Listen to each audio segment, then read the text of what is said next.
Hello, I'm Maggie Ndlovu, and welcome back to Burnt But Not Broken, the podcast where we talk about the parts of family life that doesn't make it into Sunday sermons.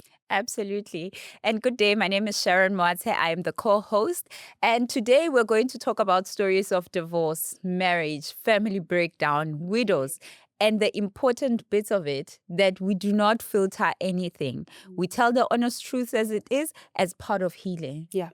And at this point, there's no judgment, right? So far in all our podcasts, there's no judgment. There is no perfect family. Yeah. We all have found out that there's nothing like perfection. True. And we're going to have honest conversation and actually an honest talk with these four faith people. Yeah. It's actually three. It's Yeah, not four. It's three. three.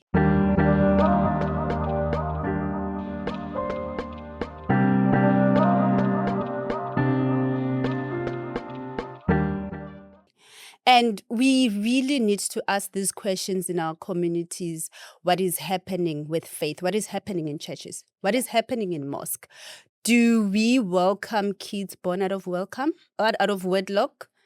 Do we take them in as our own, or we judge them? We put them outside the church or outside the mosque? Yeah.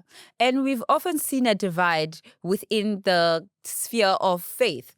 We'll divide ourselves based on what we believe in when the crises in the world just need us to unite to solve the daily realities that we are seeing. When we started the podcast, we spoke about single mothers, single fathers, and all those root causes go back to simple, basic things like values, principles, and how the parents are present in the lives of their children. And that's what we're going to be unpacking today from a Muslim perspective, from a Christian perspective. And you might be sitting there as a traditionalist or a culturalist person, and you also have a take. Please join us in the comment section and interact, what it means to bring restoration, healing back into our family households. Yes. And the one thing that I've noticed is how important the head in the household is. The father figure. Yeah. The man that runs the home with the partner, the mom, of course, but just having the head at home. And because remember, our topic is faith and family, is that God is the head, then the father, the wife, and the children. Absolutely. And yes, we do get the non-traditional where there's no head and the mom becomes the head. And that doesn't mean God doesn't speak. Yeah. And we get single mothers that have never been married, and the leaders of the church. How do they treat us as the single mothers, as children born out of wedlock? How do these leaders in our faith houses treat us? Yeah, absolutely. And we've seen social media and the role that social media plays in how families are breaking down today, because most of the ideologies we have are based on what is seen online. Whatever is trending, our kids now believe that to be the gospel. Our value system, we've allowed the world to teach our family structures. And that has been very dangerous, because we can see trends where people are saying, no, marriage is not working. Amadoda, I don't know, hashtag Amadoda Zizinja, or whatever the case is. And men become that which we prophesy that they are. So I think it's very important for us as a society to just calm down a little bit, switch off the television, and just discuss what is going wrong and what can we do, and to be an intervention that's going to solve the problems that we have today. And just to end up, for me, I was talking to my son yesterday. He was talking, I'm not going to say what he was talking, dating. And I said, I have so much empathy, so much pain for a young man. Because now a young man must be, what do you drive? What do you do? Like you're 20. Yeah. You can't date a girl and you want to take her to Bikali and you take her for a hike. Yeah. Let's go for a hike. And I tell the same thing to my daughter, like, you're not going to ask a guy, what are you driving, when you are not driving? And it's something that is coming from a mom. Yeah. And fathers need to also, when they talk to their sons, to raise those things that them as young men, things that they went through. Yes, it might be a bit different generation, but today you can't expect a 20-year-old to afford an expensive meal for a date. Why can't we just, let's meet at McDonald's? I saw in a social media, this girl was upset that this guy took her out for a quarter. I think it was a joke. Yeah, yeah, like yeah. a quarter. Why are you taking me? And then there was an issue with a drink also. Yeah. And I'm like, I would love a guy to take me out and say, hey, when pencil The effort. Yes, So the faith part of it is important because faith comes with leadership. Yeah. And our churches lead us. And you see in churches, there's more mothers than fathers. There's no more women than men in Absolutely. churches. And with today's podcast, we have thought leaders, we have community leaders, we've got faith leaders who are making a difference. We've got Bishop Ivan, we've got Dr. Ayanda, and we've got Mrs. Mansura Africa. Let's start with you, Bishop Ivan. Where did you grow up? Who are you? And how did you get into ministry? Well, my name is Ivan Mdyogolo. I was born here in Cape Town Hospital, Peninsula Hospital. And then my mother and my father are from Eastern Cape. So I live both in Eastern Cape and in here, Cape Town. So I'm residing here now currently. My journey to become a pastor started in 1998 when I became born again. Before that, I was more involved with the work of the ANC and the Communist Party. So I was against Christianity in a way, but yeah, things happen. God has a way of making life of a person to change, because I would then become born again. I still in those years I was still working and I was involved with the work of the community as well. So yeah, then I then became a pastor in 2003 at Service to Glory Ministries in Kailicha. So we've been working there since 2001 as a Service to Glory. Prior that, we were under High Praise Center. So in 2001, we became this church, and then I've been leading that church since then. I was study under Apostle Baloy, John Baloy the late. So then in 2004, he left to church, and then we were left with the church, myself and my wife. The reason why I chose to go to the church was to be because I got married in 98, so I wanted my family to be a church, and then to raise children in the church community. I chose that, and then God did the rest. And I think, as you know, that our lives are planned by Him. So He planned it prior. I even knew myself that this is what will happen. So even the whole thing, I never wanted, really, I didn't want to become a pastor. I wanted to just to go to church and then serve at the church. But we both have a passion to look after families, myself and my wife. And since 2001, we were leading couples meeting in Kailicha. So, and working with the community, not only people from the church, but organizing people from around and then talking to them, guiding them in their marriages since then. So we continue working like that. And then I think it was 90, and then I did a little bit of a law at UNISA. And then because I wanted to continue with that, I wanted to become a lawyer. That was my passion when I was young. So Apostle Balo said to me, hey, I don't think that is the way you should go, and he sat me down, and it took me 8 years to decide to do psychology, because I wanted to do this. I've been thinking, what is he seeing in me? You see, so I think he saw that I needed to branch into this in psychology so that I can be able to be of use to the community. So that then I studied at UNISA, then I qualified, and my degree, I had my honors. I stopped now because I'm looking at myself and then I'm old. I don't know whether Ayanda will push me to do masters and doctorate. So, but yeah, that in a nutshell, that's me. Currently, I was a teacher, and then I stopped teaching in 2004. Then I started, I'm doing my own work now. I'm doing my own business. Yeah, here in Pardon Island. So I'm also part-timing in God's work. Yes. Yeah. Yes, yes. But I have a passion for families. Yeah, That's it. thanks. Yeah, thanks. And please do share about yourself, Dr. Ayanda. Well, yes, my name is Ayanda Mfokazi-Menze. I am a married woman, so I'm a Mrs. I'm married to an apostle, Mualima Mansura, who is working outside the country. And I was born in the Eastern Cape, rurals of the Eastern Cape. Iduka, Epoloto, Ilali Amleyo, that's my village. And I was raised by, on my maternal side of the family, by my grandmother. Yes, I was born by my mother while she was still young. I think she was 20. So at 20, you are not yet developed. So she left me with my grandmother who raised me. But then later she worked in Umtata, and that's where I did most of my primary school. And she took me actually to Christian school once I came from the rural areas.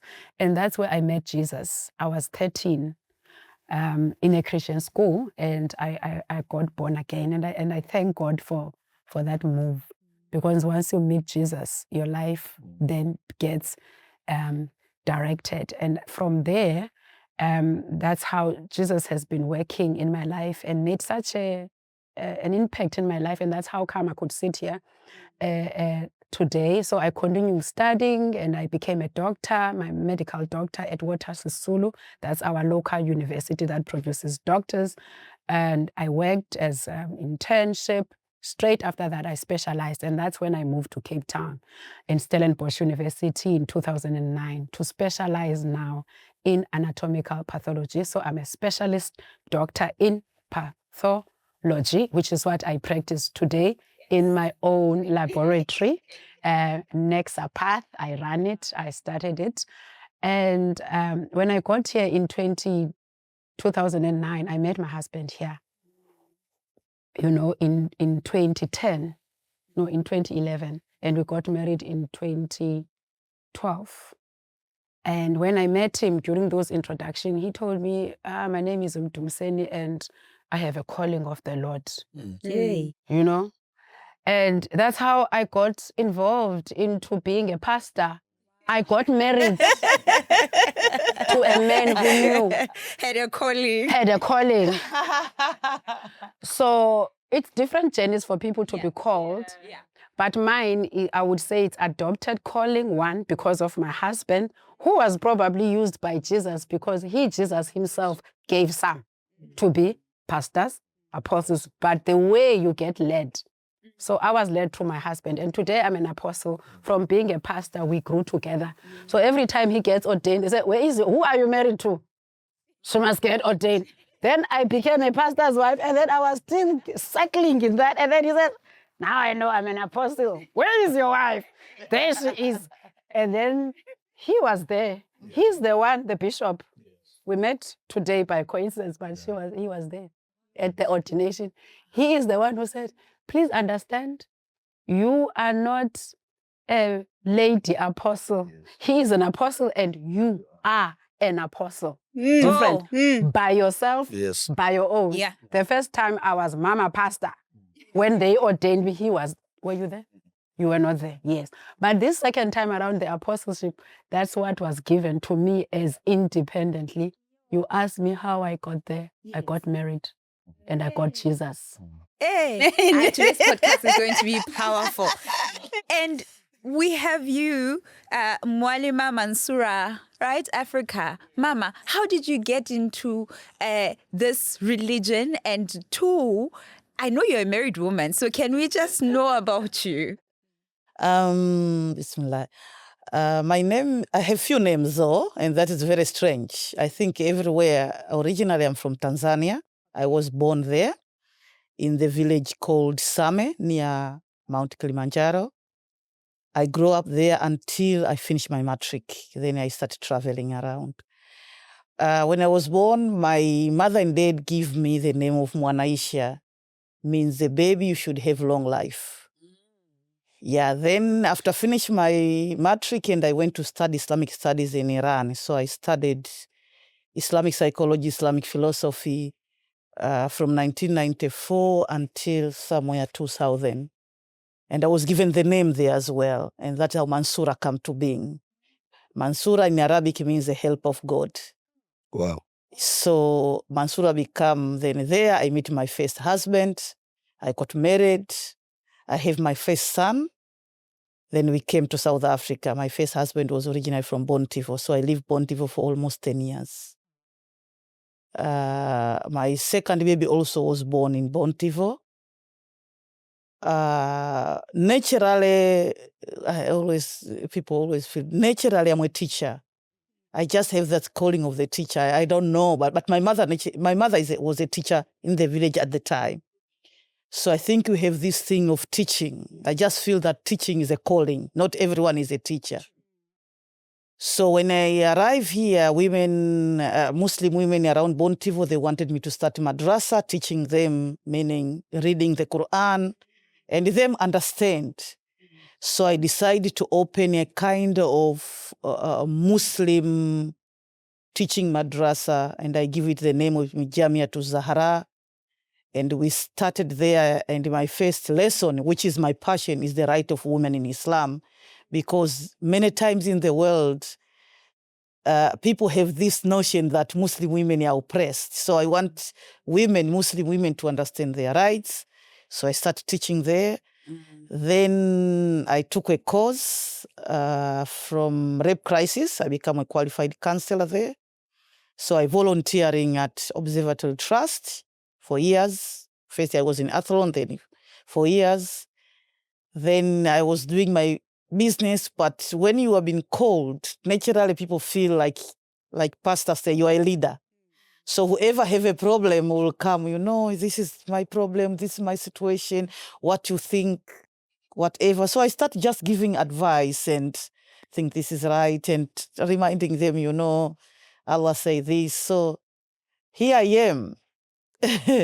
Thank you so much, guys, for joining us. And I just want us to have an open conversation. We all come from different communities. We have, I'm so glad we have a Muslim, because Cape Town is a Muslim it's control 90, I feel like 90%, and I know I'm wrong, but everywhere you go, it should be halal, everything, it's a Muslim country, and province, I feel like, town. Let's get to the gist of things in our communities. We all know that marriages are going down. There's divorces. We all know that families have broken down. And religion plays a huge role. Now, in traditional, normally we would say in a non-traditional and in a traditional marriage. But in a traditional marriage, we know that it's holy, it's blessed by God or Allah. You go to the priest, or, it pray for the rings. And right now, there's a huge gap. It's falling apart. And what is the cause for that? And anybody, please, we're not interviewing you guys. It's a conversation. Throw in what's the gap? Why are marriages falling apart? I'm looking into in what we are saying in terms of tradition, but your tradition is religion on the other side. So I don't know whether I'm hearing you clearly on that, because a tradition, I would think that it's when you take umakoti from the rural areas, or even here, you don't go to church, but you send your lobola and everything, and then everything will be done, and then you have a civil marriage. Then the religious one is when you involve the church. So to answer your question, I think I've cleared that. And then also to answer your question in terms of why there are so many divorces, what is the cause? Is that what you're asking? Yes. So I think, for an example, from my own experience, from what I've seen, and I think most people, they get into marriage without understanding what they're getting into. One. Two, also they go into it with the different expectations.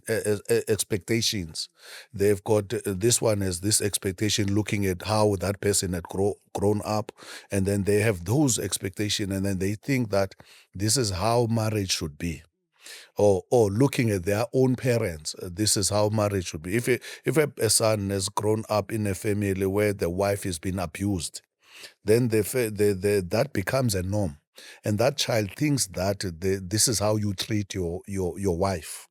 You understand? So I would say these things are caused by people getting into something that they do not know about. Probably it would be a pressure from home. Because I remember my father telling me that, hey, you are a man now, and then the next thing that you need to have is the wife. And I was not ready for that. And then he kept on bombarding me with this, you must get married, and I was not ready. And they just said to me, you see, the young person that just become a man after you now, he has a wife now.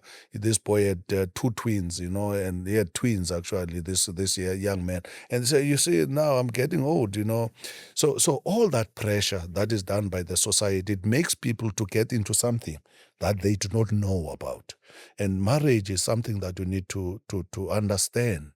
And you said you need to go through premarital counseling. Actually, before premarital counseling, you need to be going through your understanding your singleness.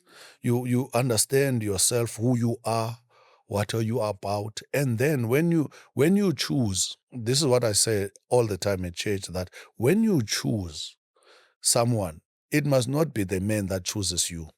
You must also, as a girl, you must choose. You must not get to somebody that says, hey, I want to get married to you, and then you jump into that wagon. Yeah. You need to choose that person. If you think that person is the right person, so you will have to you have to go through the dating. And then some of the traditional churches, they do not want to allow people to go. Let me say not traditional churches. Other churches, they do not like people to go on date. To understand each other. And then after that, you come to a preacher or a priest, and then you sit down, or a counselor. You sit down and then you do your premarital counseling before you say, I do. Because these things, they will actually be seen clearly by both partners to understand. Because now if I get to know you, like for an example, I meet you today, so I fall in love with you, there are things that I'm not going to ask you. And there are things that you are not just going to immediately reveal to me when you talk to me. You will hide these things. And then when we get married, then these things come up. And then that's where, in a counseling session, that's where you will understand the person. Because the person that is asking questions is actually bringing every background that the person has, so that you sit there and then say, oh, this is not the person that I want to get married to. So I think one of the things that is causing a lot of these divorces is because of people, they get into something that they were never prepared for, and they do not know. And also, they do not know the partner that they are actually tying a knot together with. So these are the causes of more divorces. So if we can bring it back, understand the person before you say you do, and then go to premarital counseling, and then they do all other things that are supposed to be done. Marriage is godly institute. It is ordained by him. And all, people must get married and then stay like that. But I'm not also saying that people who divorces now, there's anything wrong with them. But, yeah. And I just want to take it a step further. People get into marriage, which should lead to family formation, without understanding. But why are they getting without understanding? Where is that understanding lost? So I just want to add in that I think there is a time where the entire family structure was broken. And maybe we need to know when. Okay. If we take it from the beginning, if we all agree that the beginning comes from God, and how people began, it began with a couple, with an intention to structure a family. Yes. How many of us are born between two people who are stable and are establishing that structure? That should make any child understand that family is built with this principle, with this word, with this relationship with God. I think people don't understand marriages now because the problem is broken families. I was raised by a grandmother who had a grandfather. Where was my mother and my father? Could I understand what it means to be married? I was raised, nobody told me how to keep myself as a girl and to expect I'm born for such a purpose. So I think the problem, first of all, is the broken families, because families give birth to couples and couples get married. So principles should be passed on from the day you are born. You need to understand from that stage the relationship between a man and a husband and how that entails to forming a stable family. Because families feed into our communities, they feed into organizations, into everything that we need to do. It all begins at home. That structure is severely broken. We don't know the principles, and that's how come we get into marriages emotionally broken, not understanding who we are. We don't know our fathers. We don't know our mothers. We don't know anything. And now you want to get married. So start at home. Start at home. And over to you, Mama Mansura. What has been your key taking, looking at the communities and the divorce rate from your teachings and your traveling around the world? What's the cause of that? The divorce rate, even in the Muslim communities, and I think I'm privileged to say that I speak about Muslims basically in Cape Town, maybe Durban, a little bit. I've been in Durban, and maybe Muslim in Tanzania, and maybe Muslim when I travel. I was part-time, I was in Syria, and now let's speak me in Cape Town. And I'm thinking there's a lot of factors. There's social factors, there's the psychological factors, there's the spiritual factors, and these factors affect human being. The social factor is, I feel, the role of a woman generally, or a girl, or a child who's growing is being redefined within the society. I grew up in a very patriarchal system, and I think that's why I raised my interest to study Islam. I always, when we learn, they will tell us Islam is about justice, Islam love this as a Muslim, which is true. That's what the Quran says. Social justice is a key of thing. But my question was, as a teenager, like, then why my father look like a king? Behave like a king, and everything is revolve him. Yeah. And I questioned that, and I wanted to know. And hence, that gives me a lot of privilege to go inside the Quran and find the guidelines, what I supposed to be. So that is a social factors. So society also dictates. Now we are living in the world that women role as mothers has been changed. Like the doctor say here, where was my mother? Where's my dad? Because they're supposed to raise me.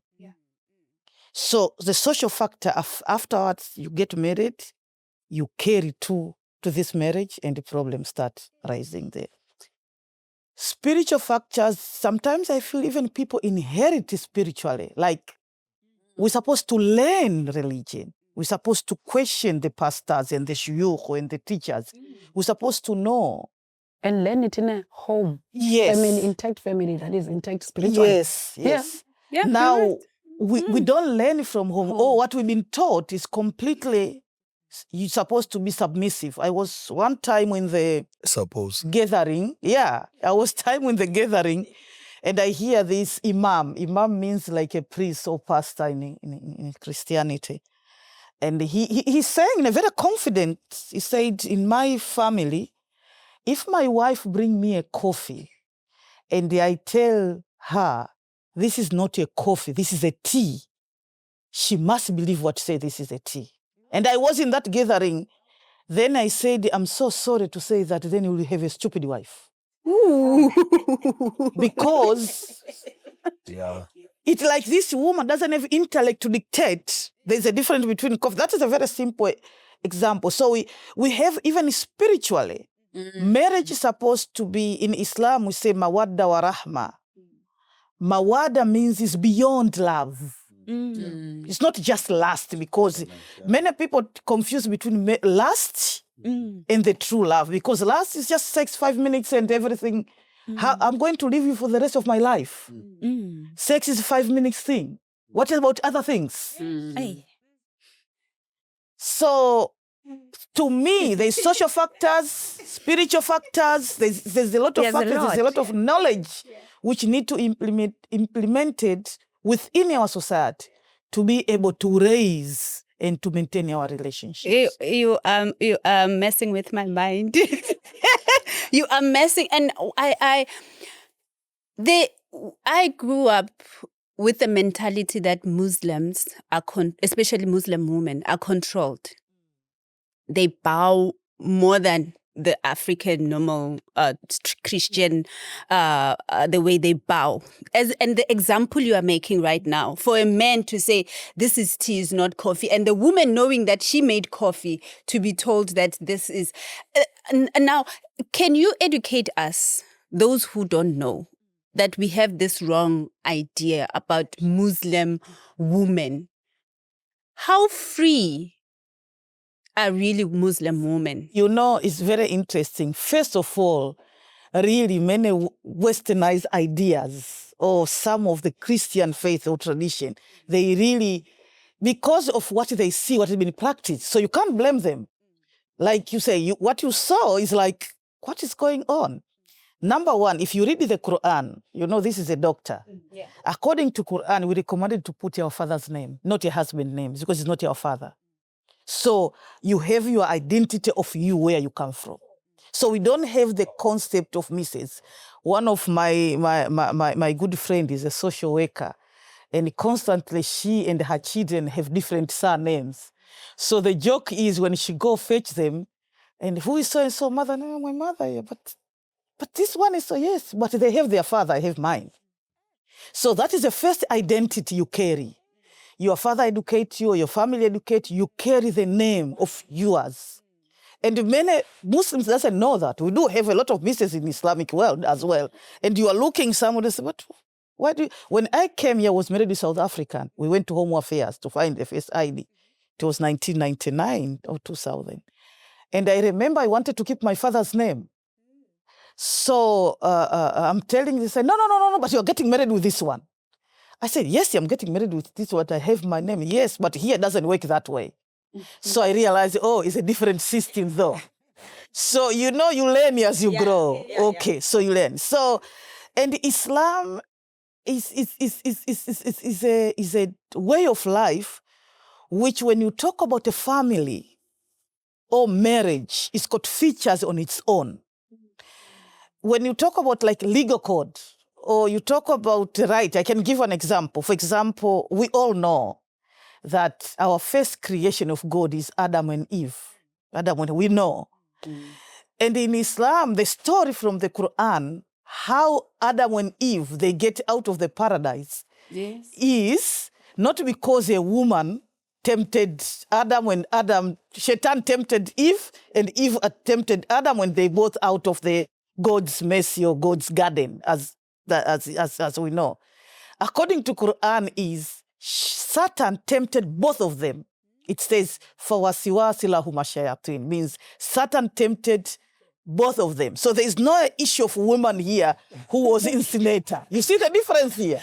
It's nice that side. Yes. It's nice that side. So you can't say woman is the original devil. Yes. You know, women, you know, always we've been blamed to things which you can. So that's the first thing. And you carry your own. If you do wrong, the punishment is not less as the punishment of men.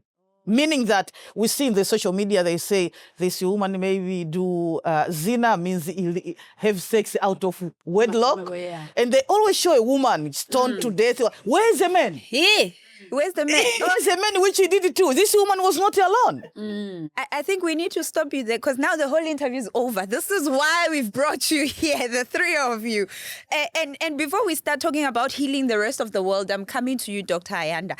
Now what I have a problem with is how Christians within the church are putting a bad reputation to marriage and family structure to the world.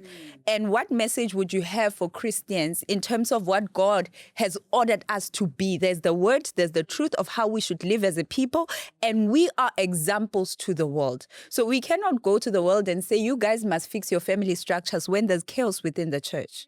And why do you think that is the case? I think, the Bible says, my people, says God, perish for lack of knowledge. Knowledge or ignorance creates a lot of damage. And knowledge that is passed on, if you listen to knowledge without the authenticity of that source of that knowledge. So knowledge must be examined. Knowledge must be examined whether it's a fact or truth or a reality, but you need to know what is the truth. And also knowledge must be tested in terms of the fruit that it produces. You cannot have knowledge that will not give you the fruit that you want to at least harvest and to enjoy and to create positive impact. So I think that even in the church, like I said, you get people in the church that are they know what they know is that they are in the church. But what is church about? Church is about God. What does God say? So if we all took time, church is not about singing. You can put music anywhere. Church is not about dancing. You can dance anywhere. We gather there to learn about our Creator, the one who created the world and everything that is in it. That should be our interest. That should be our source of information. That should be our guidance to life. So there is chaos in the church regarding anything, family, marriage, even Jesus, even the Holy Spirit, even prophecy, because we are not word-based. We do not know the God whom we say we have come to serve. And I said in the beginning that it just starts with Adam. How you can just see how God wanted it done. And there's a scripture that I love in the book of Malachi, chapter 2, verse 15. We know Malachi is for, people read it for tithes and 10%. You know what I mean? You are cursed with a curse. But there is a verse that I absolutely love there. It says that this marriage that was created, Adam and Eve can be anybody, the couple that is planning to be engaged, that relationship between a woman and a man. He says, I did that agreement so that they can produce the fruit of populating, right? And then he said, so that they can raise godly children, a godly family. So when I look at church, I don't see church. I see families. That's all I see. That's all I see. It's a collection of families. If families can sit down at home and have a word dinner, Genesis chapter 1, we discuss, we study God.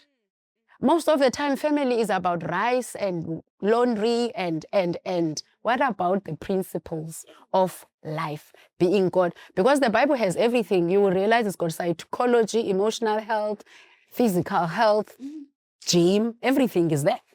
Finances, how to do it. So the chaos in the church is based on, we don't know. Lack of knowledge. We don't know. We are not focusing. Churches now, they want 45 minutes. The pastor is taking, Apostle, you are taking too long, 45 minutes. We gave you 15 minutes. And I want to say this right here on this podcast. I say this at the church, at the Heart of True Worship. That's where I minister. I say, when you think about Jesus, because we are a generation of Jesus, right? The Christianity. When you think about Jesus and when he started the 12 disciples, I want you to remember, never forget the Old Testament. When Jesus came, he already had scrolls. He was already quoting Isaiah 61. Meaning the disciples that he had were not empty. They were the people of Quran. They had a base. They were a generation of God. They knew God. They had a knowledge. They might not have understood with revelation that Jesus was coming with, but they had knowledge of God. I got born again at 13. Introduced to the New Testament, Jesus. Do you see the gap? Do I know the Old Testament? Can I interface the cross and the promises? Can I see the fulfillment between the prophecy that was coming and the fulfillment that is in Christ? Most of us know this side and don't know that side. And I say, in the Bible, there was never no knowledge. You can't just know one part and not know about the other part. Yeah. We have a knowledge problem in the churches. We need to go back and establish ourselves in knowledge. Without knowledge, you can't even build a business. There is nothing you can do. Hence, God doesn't say to us, my people perish because they do that and that and that. He says the root cause is one. You don't know the creator who made this creation. Yeah. We're going to have a service, Mus. And I don't know, what you call service in Islam? Like a gathering. What do you call it? Oh, a gathering. Yeah, where we teach. Where we teach. Yeah, because This it's is like where- a this is service, where like we we are. We call it mawaidha. Mawaila. Yes. We're really having that. Yeah. Bishop Ivan, let's close this gap. I'm a divorced woman. And being a single parent, 90%. How do we then, as we are broken now, right? I come from a home where there was a mom and a father, and I end up being the mother that raised a boy and a girl at home. How do we then close that gap? Because I had to teach my kids the Bible from Genesis. As you said, I was the one who said we start from Genesis. Lockdown, they hated me because I said Bible study, notebook, we're starting from Genesis, right? In our churches, we know we have divorced women, divorced men. I had to change churches because of I'm divorced and I wasn't welcome. We have widows that sometimes will have to leave the church.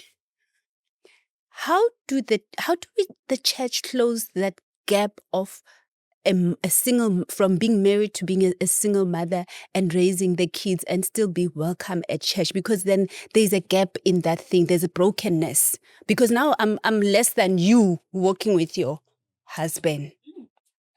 Look, I always say this. When you look at the word itself, it says you should love yourself and then you should love your neighbor. So when you look into that word, loving one another, then it brings to a point where, in terms of when you feel that you are not welcomed, it is because people do not know how to love their neighbor. Because before you love yourself, you must first love the neighbor. And then once you love your neighbor, then you will be able to love yourself. So in a church community, in a church environment, one need not to feel lonely when a person is divorced. We at our church, we make sure that a person that is divorced, they've that thing happened. You know, in Deuteronomy 24 verse 1, it talks about things, indecency and all that. Although I don't want to quote it because it mentioned more a woman. It's a woman that had done something wrong and all that. But indecency, because we were talking about the Ayanda and Miss Africa quoted it, that it has both Adam and Eve has sinned. So people who looked at others as if they are wrong, then they are them that are wrong, because it's them that are wrong. Because what happened is there's a word as well that says that you first take out the log in your eye before you see something on somebody's other's eye. You see, so when you feel that you are not welcome because of the community of church members, then that's where we say that we have a sick society, we have a sick church, because one needs to feel at home. You need to be supported by the people, because we are brothers and sisters at church. You need to be assisted by everybody.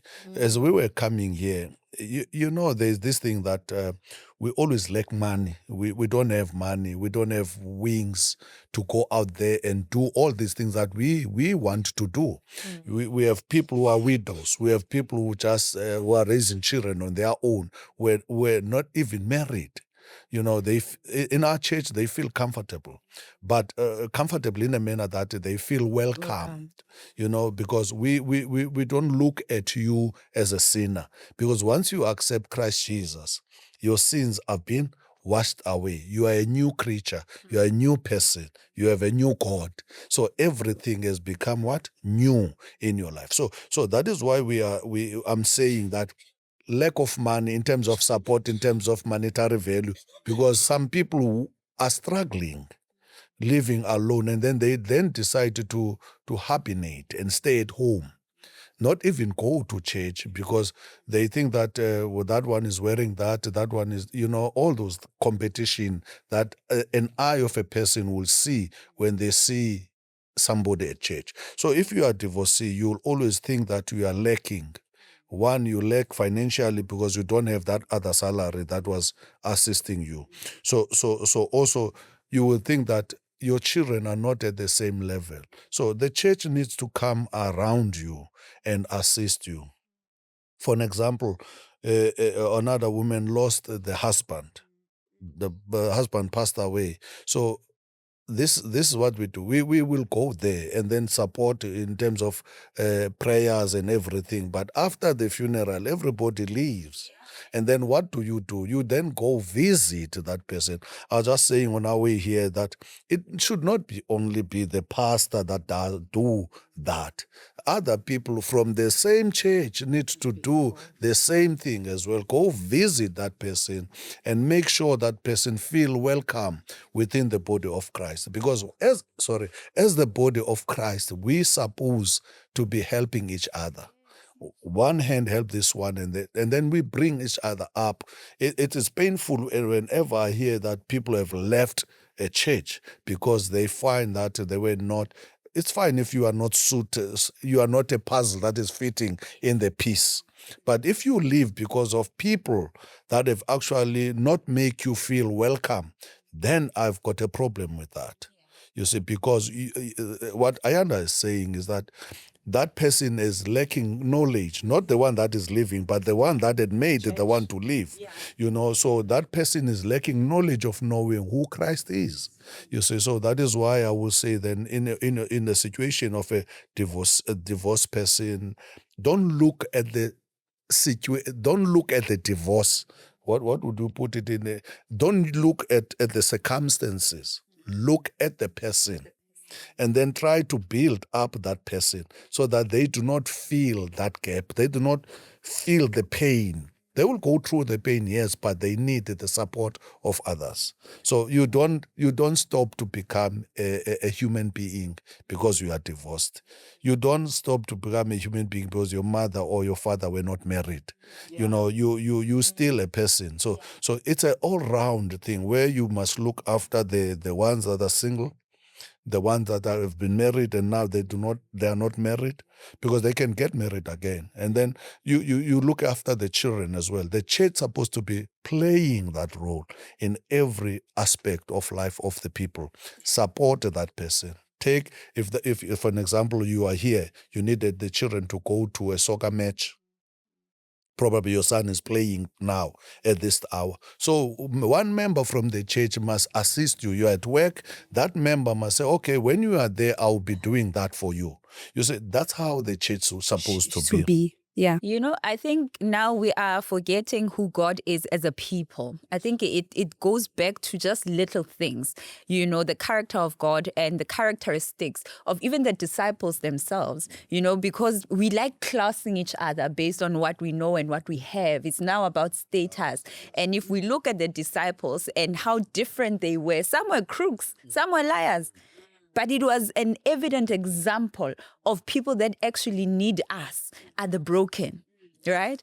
And Mama Mansura, I'm going to come to you and ask you, what situations have you seen in the communities and how those situations have affected the children? Because the parents make decisions, but ultimately the children are suffering. What have you seen happening in communities? I think parents, many times when divorce happen, they run towards emotions instead of reality. And those emotions become a problem. The wife become more angry, husband become more angry, the children are in the middle, the shame tend sometimes to blame themselves, maybe this too. And that, I'm divorced twice because in Islam you can get married. And that is the interesting part of it. In the mosque, somebody divorce you, somebody can get married with you, and that one is still your brother in a religion. Life goes on. So, Nice dancer. I will know not, Ayanda. but not that, you know what? Many times people think Muslim allow divorce randomly, like you can just go. No. You got married, there is love and there is mercy, and kindness supposed to be there.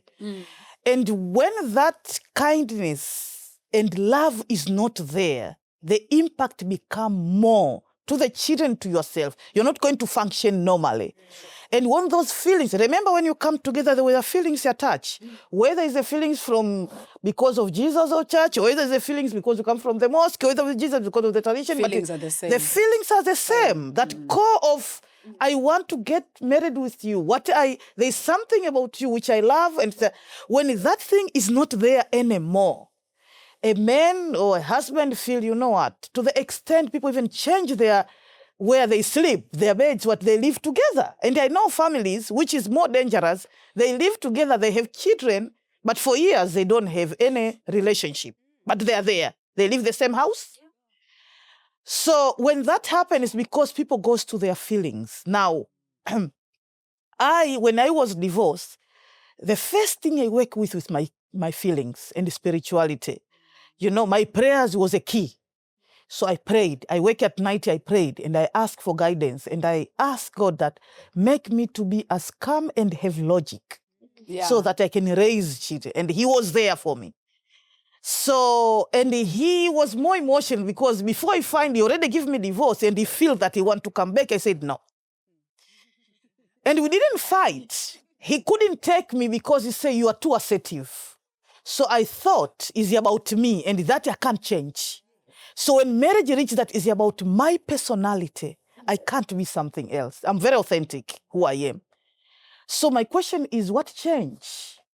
So we were in the marriage. Unfortunately, this marriage it's like I become a man and he become a child without realizing. It was automatically come because I took over everything. I could think about dustbin, this and that. And he, because his nature also is a very soft nature, whatever, he thought it's fine. In the meantime, I got tired. You know, women, we get tired. It's like, now what are you doing here? Why do I have you? Then before I realized he's unhappy, he actually told me, I'm very unhappy in this. I say, you know what? Once you become unhappy, then we need to find solution. Yeah. Either we find counseling, whatever, because you are unhappy. So that marriage is about happiness. Yeah. We can fight, we can have disagreement, whatever, but happiness is there. Yes. Core. So happiness is a core. It doesn't mean we need to be the same way, we need to always pretend that we are happy. No. We can have argument, we can have this misunderstanding and have our dialogue, but happiness is there. And we can come to the core understanding. So when that happened, I said, you need to find either we find counseling or whatever. Then he said something which I thought, that is it. He said, I think I'm going to move out from this house. Where I'm going to go, when I find happiness, I'm not coming back. So But when, yes, so I become like a standby thing. I'm waiting for Mr. to come and make that decision. He's looking for happiness. He's looking for happiness. Yeah, Once if you find it, sort yourself out if you find it. And When once he doesn't, he will come back. he says, I say, thank you very much. Once you move out from this house, we are done. Yeah. That is a thing. If you're interested with this marriage, we need to find the way to. Of course, you move out in whatever. It wasn't. I understand you. Yeah. I understand you very well because it's not an easy thing, especially when you have kids. I also have kids, a boy and a girl. By that time, they were 12. Of course, they're adult now, they are married already. But it was not an easy thing to deal with. Yeah. And cut the story short, we divorced and everything went well. He's still my brother, we talk, although because we come from a very different value system. Remember, I'm a Muslim, but I also come from a very culture background. I'm black. Black people have our cultures, which is always carry with. He's colored. There's a different culture altogether. The first time I came to this country, I thought, God gracious. You are touching I'm something else now. I'm in the right place here, or I'm confused. And we're all Muslim. Yes. But there was division. Even in Islamic, in terms of understanding. I got married with the second one. The second one, completely, I felt he was a miser. What is miser? Miser, someone who, he wanted something from me. Oh, Yes. gold Swindler. digger. Yes, he was yes. Yeah. So I had a Swindler or friend. gold digger. I have a friend. He's a white woman called Michelle. We do counseling together at a rape crisis. So I said, Michelle, I'm married, but I've already seen the green light that this is not what I'm looking for. So she looked at me, she said, you are a problem. I said, what is the problem with me? She said, why are you attracting the same men all the time? I went inside myself. That is come spirituality. I need to know who I am. I find myself, and I realize it's me unconsciously. I take over without realizing, because it's my nature to rescue. Yeah. Naturally, you rescue. You Check the mic. We need whatever you're saying is very Yes. important. Yeah. So I rescue. So I start counseling, attending within. Sure. I got married now. I'm a happiest woman ever. Yes. This man is not an easy man to deal with. You know, Yeah. those people could call bully men? Yeah. But I love him to bit. Because he doesn't like, he will say it. Yeah. He's got control of everything. Yeah. We can disagree, we can fight. I have the loud voice everyone can say, but this is what I think is right. Yeah. He welcomed my children like he's. Yeah. He's just a man like those we call the men in those days. Like, where were you all the time? In the deck Where were you all the time? The real man. A real man. Yeah. So those journey goes, you know, you learn as you go, and you see women, men are suffering through relationship. You see children, just now, yesterday I was counseling someone, of course, from Tanzania. I say, if you feel you are tired, don't hold her. Because you move from the house, you are doing business somewhere else, another province part of Tanzania, and all you can do is just send money. So he's got 3 children with him. So you think money is the only rising children. These children, first of all, they're in dangerous age, 16, 13, and of course, there's a baby of 2-3-year-old. Now, 16 is a difficult age. The father, you need to be there. Yeah. And the 13th daughter needed the father. Otherwise, any man can come and say, I love you. They fall in love very quickly because there's no male figure. So you thinking I'm happy now, is talking all this nonsense. I say, what you are moving is because you it's about lust. The relationship is not about lust. If this woman was sick today, it means you wouldn't be with him or her. Yes. Or the husband, you get sick today. She's supposed to look after you. So it's not all about sex. You know, unfortunately, with African men, they always don't have sex enough. You know, yes, I'm sorry, Pastor, but that is majority. Not everyone. No, yeah. It's always, when you hear these cases, it's not satisfying me. And I'm thinking, do you think this is the only thing when we have this relationship? True. Miss Africa, I didn't know Muslim women talk like you. Yeah, Dr. Ayanda, I'm shocked. You are taking me out of my comfort zone with Muslim, because I didn't know, you are really taking me out, Mrs. Africa. Dr. Ayanda, now looking at children in divorce homes, children born out of wedlock. I mean, there was a sad story where a church didn't want to baptize a child, or they don't baptize children because they're born out of wedlock. And you've said the church is sick. Until we really admit and really see it, the church is sick. And maybe some mosques are sick. No. Yeah. Before you ask, and I'm going to add the story. Sorry, I don't want to take you over. In Islam, there is a story of somebody who is born in wedlock, and there is certain verdicts, we call rules, which the ulama, the bishop and the pastors rule that he cannot inherit anything. And also it goes very far. They can't be imams, they can't be this, they can't be leaders, whatever, in part of Islam. I completely, of course I give explanation. My question is there any verses from the Quran which says this child can't inherit? No. So those are the hadiths of explanation you bring. And also, my question is, I always want to question when it comes to this religion. My question is, If we say this child can't be a pastor, can't be baptized, whatever, what wrong did this child did? What is the justice of God? We say God is all just. So you are making me to question justice of God, because the people who sleep together without men is you too supposed to not to be baptized, not this child. Hey. So I have a problem. In Islam, we also have those kind of issues. So then it's So a faith issue. Can you respond? Because And doctor, sorry, I want doctor to respond, because we're debating if I should share my experience.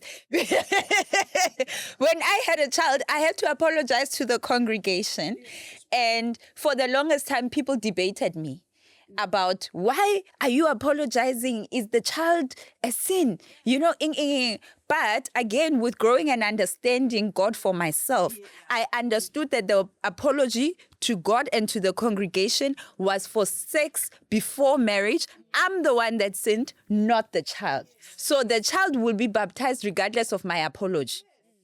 And this is why I want the doctor to come in, because I know you also work with the youth program, and some of the issues, you see them firsthand. Please share your experience. Of course.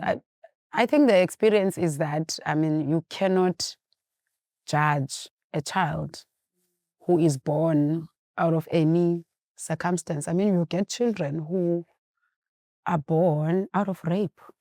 Yes. That is out of wedlock.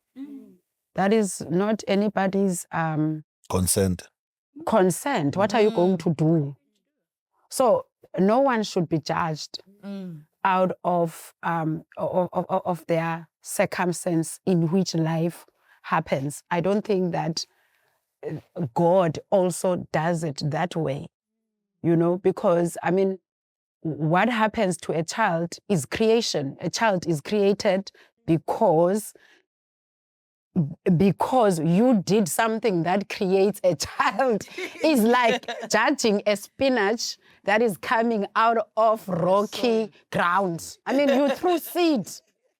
So you threw a seed of spinach. So even if the ground is difficult for it to grow, it's still a spinach. You still did what it needs to be done. The spinach needs a chance to decide on their own. So completely, those children should be given love, support. They didn't do anything. It's the mother who did not understand, who did not have a vision. It's very painful to get a child out of wedlock. It's a very painful thing, and it hits you. I've had it myself. I got born again at 13, but I was able to have a child outside wedlock. It speaks of understanding. We are able to be in a church and receive Jesus and say that we are born again, but you see by the way you are behaving that you never understood what Jesus is trying to lead you to. You didn't understand where Jesus is saving you. Jesus is saving you to lead you somewhere. That transition we don't understand. And that's how we find ourselves pregnant again. So it's you, the person who you are supposed to now apologize for your actions. You are the one who sinned. And you are supposed to apologize because now you were unclear of your vision. You did not plan for this child. How are you going to raise the child? Now you are perpetuating a population where compromised children, where there will be no father figure. It's all our planning. So I don't think the child is involved in that, but the child should be given a chance until they should be taught and then given their own independent chance now of learning God, of getting their own right of salvation from God. None of us, since the time of Adam, were born outside sin. We were all born in sin, David says. And then we all fall short of the glory of God. That's why Jesus came as a second chance, so that you can be born again. You were born out of rape, you were born out of childlock physically. Now you get a rebirth so that you can undo that, which is precisely why Jesus came. So those children must be baptized. Those children must be loved. Those children, who Jesus is there for. So the apology is really you apologizing for not understanding. You're apologizing to the church because you didn't understand the values, why God is saying you must not. Because I often feel like we really don't understand God. I would say to the youth, for an example, do you know that God wants the same thing that we want? He wants exactly, but I just don't know how we can portray God the way he actually is. It is true that we were formed in his own image. We are all looking for love, and God is love, and God wants us to experience love. Now we need to take a stop and study what is this kind of love that God is talking about. So the young people, God is on our side. He knows when he says, do not have a child outside of wedlock. He knows that when this man doesn't marry you, you are going to be hurt. He knows that when this child, when the date now was not ready and all of that, because once you do it outside of wedlock, he knows that the man may not follow through. He knows the repercussions or the consequences of all that dynamic. Populate the world with that dynamic, we are in trouble. These are the things that happen. So if we can just believe God. I don't know whether we disagree with the fact that we come from God, we are like God, God created us, God has the manual. I don't know what is our problem. But we need to fix that mentality. Who do we think we are? Where do we think we come from? Who is our manual? It's like a Mercedes-Benz. You need to service it accordingly if you create it and you want it to perform to its maximum capacity. We were created. How are you going to perform to maximum capacity? We need to go back to our creator, to the manual. So there is the brokenness there is us not really understanding who God is. Last night, I was teaching my boys at home. We are on chapter 15 of Genesis. And there is verse 6 there that says, Abraham, he was not yet Abraham. Abraham believed God. And he was credited as righteous. So I said to him, when somebody tells us, it's up to you whether you believe God or not. We need to go back and believe God. We will see how you will see that if we follow him, our lives will look better. I know that for myself. And I think today, that's why I preach the gospel, actually. It's how it has changed me, especially in the context of love at home, love in relationships. Any child that is born outside wedlock or in divorce or in single homes, those children are missing something, the love of a father. I don't know, the mothers are different. It's like mothers are so constant. It's like, I don't know, nobody ever, it's rare to say you are missing the love of a mother because mothers have a natural inclination to keep their own. But the love of a father is the one that hurts a lot of people. The fatherlessness, where there are just no fathers. And that is what hurts us the most. We always chase that love. And you will realize that everyone is looking for that love. Everyone. And if God is love, if we can just go back, I think we'll get a lot of healing. I got a lot of healing, emotionally, spiritually, even physically, just by believing God. For me, it worked. I had issues, daddy issues. If you've got daddy issues, you can't even date. You can't even be married because you're dealing with a man and you've never had a man. So with God, though, believing God, you get groomed differently. And you can do these things. You can raise a family. I'll stop there because... Yes. Let's go to Bishop. Bishop, I wanted to ask you, in Khayelitsha right now, the community there, I believe that the church is the hope. And I see people running to the church. What community initiatives do you have outside of the church for restoration and healing? The question is good. In Khayelitsha, what we do beside working in the church itself, preaching and doing all that, we have men's gatherings that we do. We also have couples getaway, where we make sure that we are not just going out to take pictures, but to make sure that we teach people how to live together in a harmonious way. And also with men, I think the young men, we have sessions with them because they are battling with these issues that have just been highlighted here. Then also we are creating men that can actually take up ownership of other children who have no fathers. Yeah. So we are dealing with those issues. We are trying to bring them to understand what we are going through. So every time when we gather, we make sure that these young men, because I also, like they are talking, I'm like listening, and I got young men that will actually, they do not know their fathers, but whenever they talk, they say they've seen a father from me.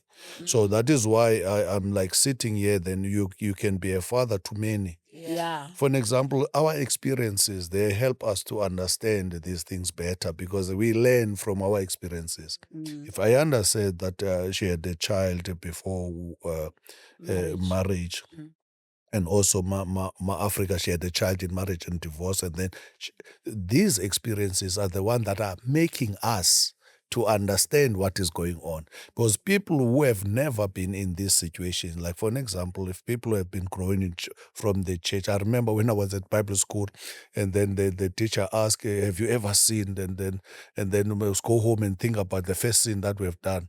Now we come back to the class, and then this other person she never had seen or anything, and she wanted to create something, and there were a few of them that have never sinned.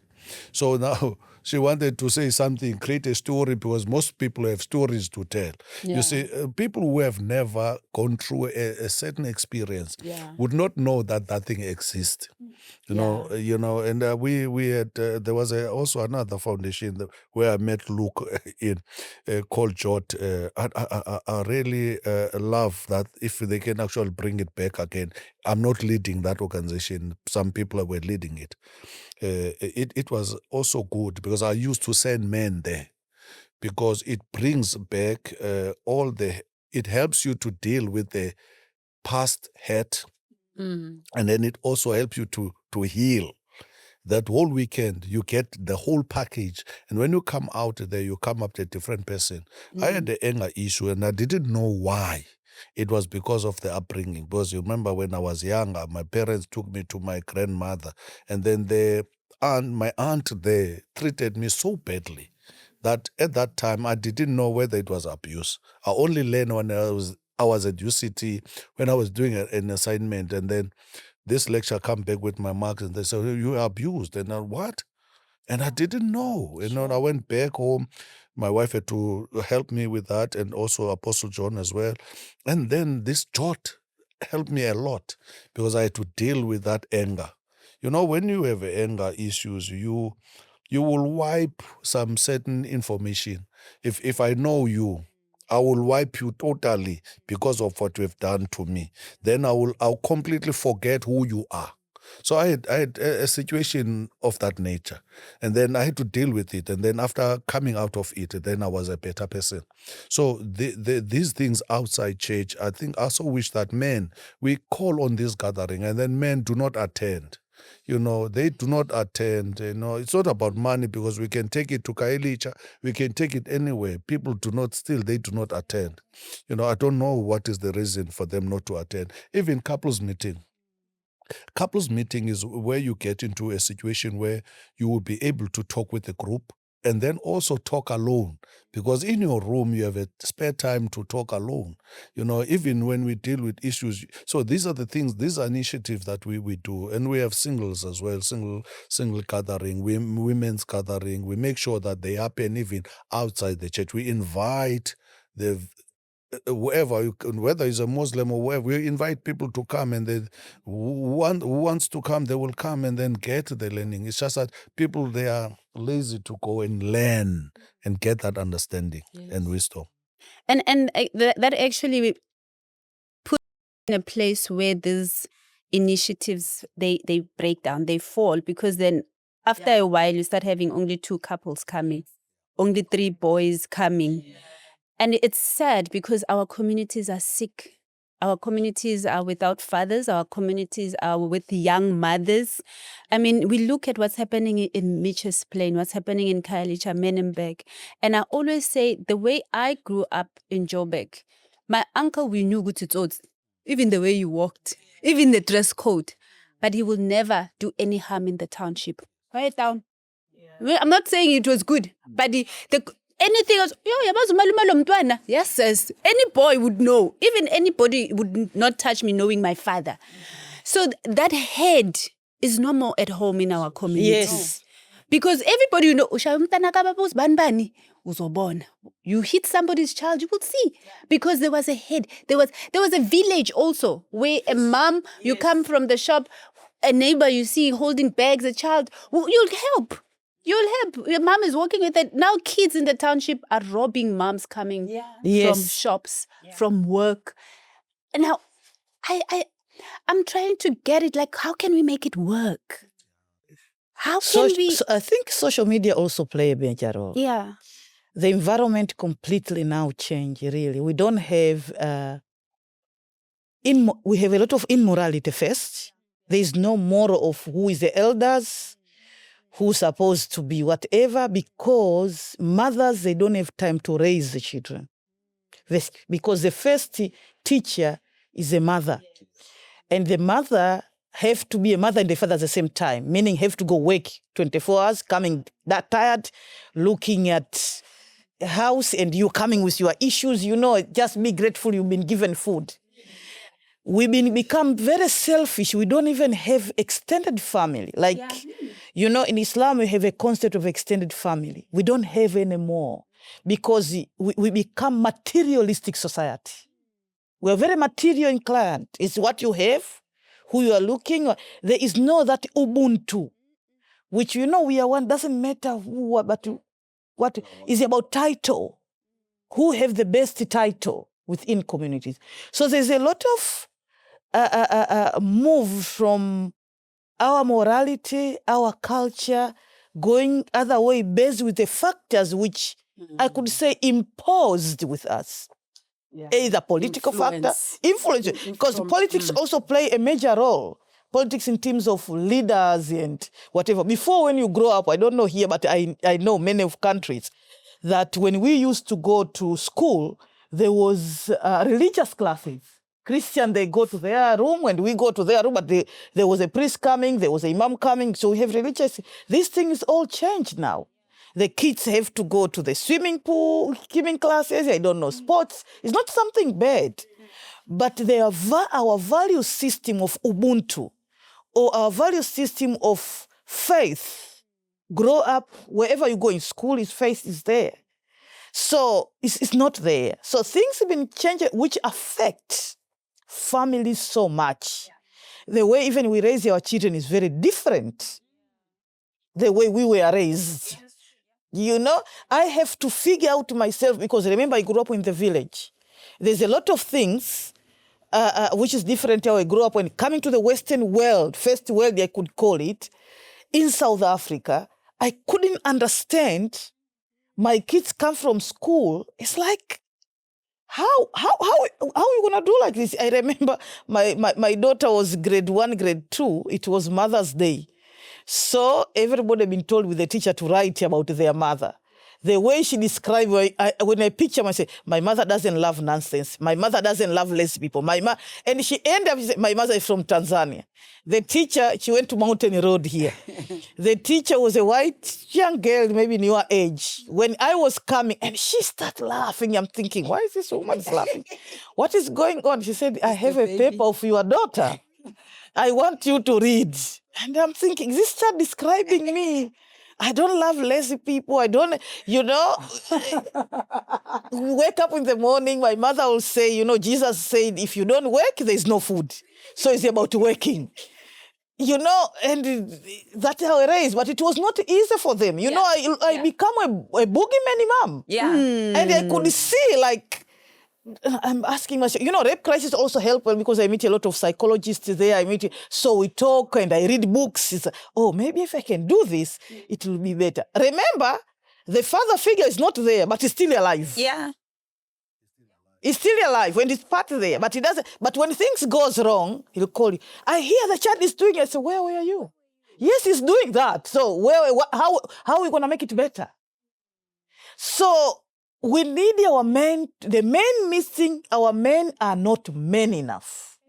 We don't have boys which they grow to manhood, to grab that leadership of leading the family. We end up leading the family, and we are emotion beings. We are women. That bring a problem because our emotion came to it, then it become a problem. So that's why the men will, no, I think here we're going to do, you remember how we used to fear our dead, especially you come from a church background, how, when dead come, everybody's looking, is everything okay? Yeah. Because you even put one gospel on the TV. Thank you. There is advantage and disadvantage to it. The advantage is bigger because there is someone which can give the last authority. Yes. So it's not about he need to oppress us or they need to don't give our rights. No, they need to lead us through justice and love. I think the missing fathers, do you know that it's a reflection of how far we have we've drifted from God. Yeah. Because God represents that fatherhood. Yes. So all these men that are not there, because even the women, we can admit, we are not afraid to admit that we need our men. Yeah. We do. No, we need our men. We need our men present. We are broken without them. Yeah. There is something that a man brings that we cannot even begin to describe. You're 100% right. So this fatherlessness that is happening, it's a reflection of how far we have drifted from the spirit of fatherhood, who is God. And the woman must stop saying we are superwoman, No, I don't believe in that. Mina, I still make my boy open the door for me, carry the bags for me. I want him. Yeah, we are superwoman. We can he's do a man. this. But the absence, like we are all saying, when you grow up as a girl child not having a father present, you learn to be masculine. You learn to protect yourself and to maneuver. When a man comes, you don't know how to be soft. That's true. It breaks your foot. You learn to be all these things. You are meant to be a soft fabric. But then because you have to exercise, you are now becoming a different species. Never what you were created for. And that is why no matter how hard we try, but we are not ourselves without those people. Those people, they give us they position us and they protect everyone. The spirit of an Abba. Yeah. He brings so much in the house. And the man doesn't have to say anything. He just have to sit. And be pretty. And that spirit of authority is just moving in the house. Everyone is happy. Hey, the mother is cooking nice. You know how I get inspired when I get inspired when I cook, my husband is sitting there on the computer. And the way I cook is different from when he's overseas. Yes. You know why you feel that? You feel because why you feel you can cook, you can serve him. Because the true love is there. Yeah. He's not doing in the terms of like young people always think, why I need to do that for men? Why I need to do that for men? Yeah. But when you feel loved, everything about the man, about food, about giving him with the respect, is very easy. That's how gullible we are. But they don't know how to love us, to enter there, to say... No, they don't know. What they don't know, what they don't know is how important they are. Yes. What they don't know is what they carry by original design. This has nothing to do with anything. Yeah. That's what they don't know. Their birthright. Their birthright. Thank you. Yeah. That's what they don't know. Yeah, I also wish that men will hear this and men will take their role position. Because it's painful as I'm listening to you here. I'm like, and how excited we are. And I'm in my corner. I'm like, I'm happy that my wife is here, and I cannot lie and say I'm not there. I'm there. I'm visible. I'm also visible to this one as well as the husband is away. I'm visible to her. I'm a phone call away, So we really need to man up and do what we're supposed to do as men. And it's painful to hear what you guys have been going through. Yeah. And I also wish that this was being heard by somebody that is not there for his children or for his family. So that they can change the way they do things. The Lord, recently, a couple of 2 days, was just talking to me. I'm still gonna unpack it, compare it with scripture. You know how you get inspired from the inside.